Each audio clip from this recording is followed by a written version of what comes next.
প্রিয় ছাত্রছাত্রীরা, আজকে আমি আলোচনা করব একাদশ শ্রেণীর ব্যবহারিক ভূগোলের সিলেবাস নিয়ে। তোমরা জানো এখন সেমিস্টার ওয়াইজ পরীক্ষা হচ্ছে। এই সেমিস্টার ওয়াইজ পরীক্ষা হলেও একাদশ শ্রেণীর ফার্স্ট সেমিস্টার এবং সেকেন্ড সেমিস্টার মিলেই কিন্তু ভূগোলে তোমাদের প্র্যাকটিক্যাল পরীক্ষা হবে। এই প্র্যাকটিক্যাল পরীক্ষা হবে মূলত 30 নম্বরের। এই 30 নম্বরের প্র্যাকটিক্যাল পরীক্ষা যেসব সিলেবাসে রয়েছে প্র্যাকটিক্যাল, সেগুলো একটাবার আমরা দেখে নিই। নাও শুরু করা যাক। প্রথম হচ্ছে মানচিত্র পরিচিতি, নাম্বার হলো 2 নম্বর, মানে মানচিত্র পরিচিতি থেকে মাত্র 2 নম্বরে আসবে।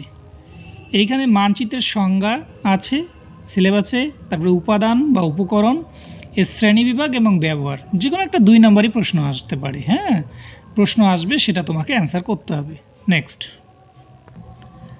নেক্সট 2 নম্বর মানচিত্র স্কেল, নাম্বার আছে 4।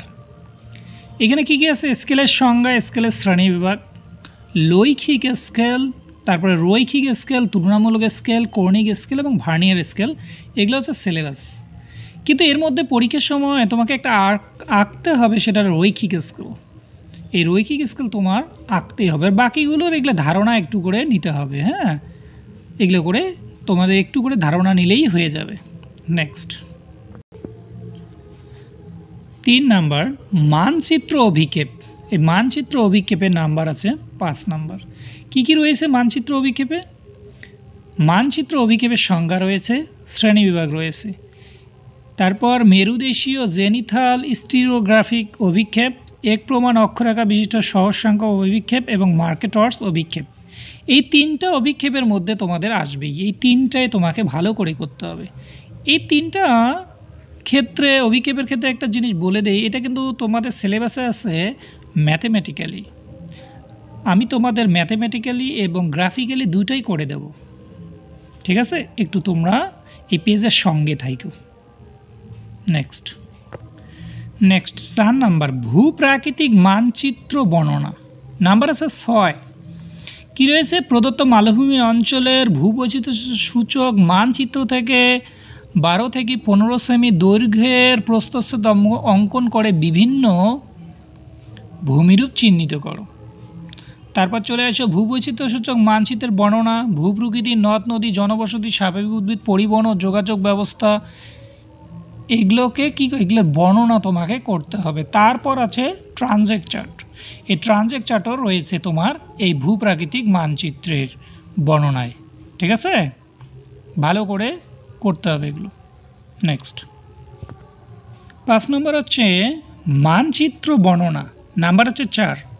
এই মানচিত্র বর্ণনায় কী কী রয়েছে তোমাদের সিলেবাসে?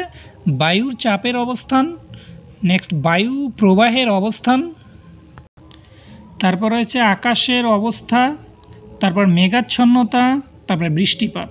এগুলো তোমাকে বর্ণনা লিখতে হবে, আসবে পরীক্ষায়, ঠিক আছে?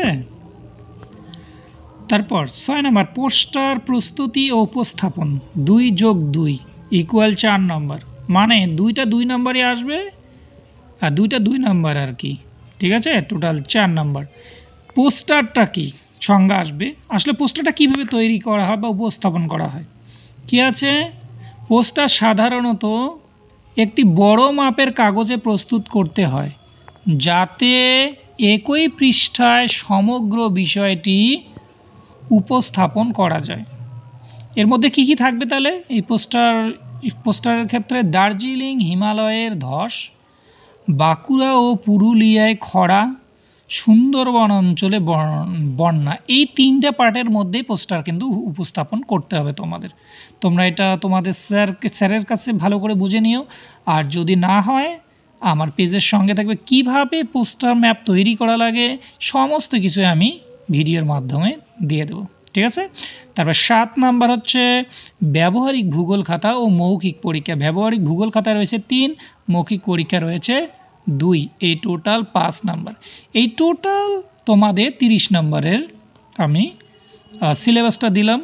তোমরা আমার চ্যানেলের সঙ্গেই থাকো, আমি সমস্ত কিছুই শুরু থেকে শেষ পর্যন্ত একটা একটা করে দেবো। অবশ্যই আমি আশা করি তোমরা অবশ্যই আমার প্র্যাকটিক্যালটা বুঝতে পারবে।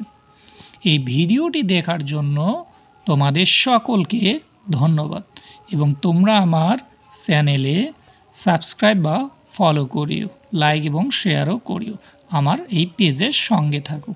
আবারও তোমাদের সকলকে ধন্যবাদ।